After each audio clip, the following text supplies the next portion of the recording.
এর মধ্যে আর একটা প্রশ্ন দেখলাম, এটা না বলি। হুজুর আসসালামু আলাইকুম, মডেল নায়িকা মিডিয়ার সূরা ইয়াসিন হলো আমার বন্ধু, আমি সূরা মুলক না পড়লে ওই রাতের ঘুমটাই ভালো হয় না। সুবহানাল্লাহ, না সুবহানাল্লাহ বলতে হবে। খারাপ মানুষও যদি কোরআন থেকে কল্যাণ পায়, সুবহানাল্লাহ বলা যাবে না? সুবহানাল্লাহ, সে তো কল্যাণ প্রাপ্ত, সে কল্যাণ পেয়েছে। সূরা মুলক পড়ার পরে ঘুমাতে যায়, আরামসে ঘুম হয়, আলহামদুলিল্লাহ। সূরা ইয়াসিনের সাথে তার বন্ধুত্ব, এটা ভালো। কিন্তু কোরআন যদি বুঝে পড়তো তাইলে অন্তত এমন বেপরদা হয়ে মিডিয়ার সামনে আসতে পারতো। কথা কয় না, আসতে পারতো।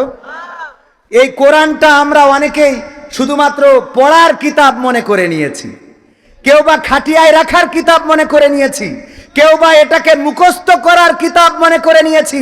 কিন্তু এই কোরআনটা হলো আমার জীবনের, শুধুমাত্র জীবন নয়, আমার রান্নাঘর থেকে সংসদ ভবন পর্যন্ত পরিবর্তনের জন্য এসেছে।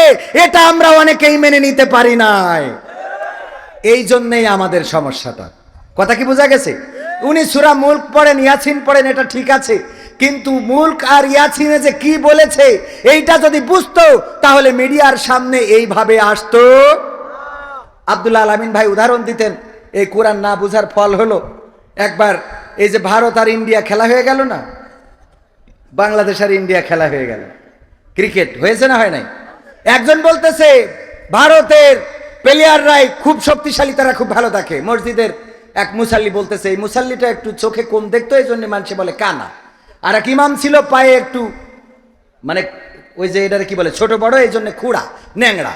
তো দুইজনে তর্ক করতেছে, কয় না বাংলাদেশ বরাবরই ভালো খেলে, ও বলছে না ইন্ডিয়া ভালো খেলে, কয় দেখবা এবার বাংলাদেশ কিন্তু ইন্ডিয়াকে কুপখাত করে দেবে। তো এই দুইজনে তর্ক করতে করতে হঠাৎ করে মাগরিবের আজান হয়ে গেছে।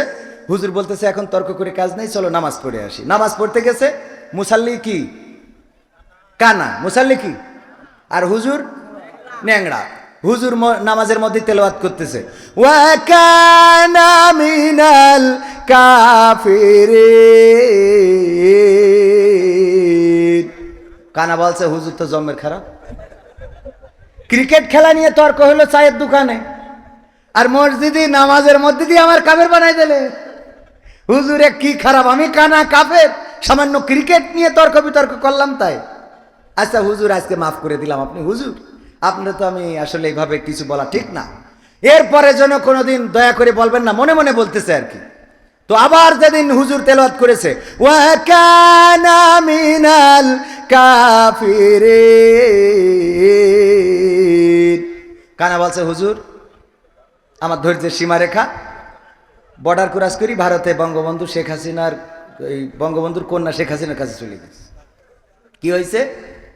আপনি নিয়মিত এই যে নামাজে ও কানা মিনাল কাফিরিন আমারে কানা বানান একদিনের ক্রিকেট খেলা নিয়ে।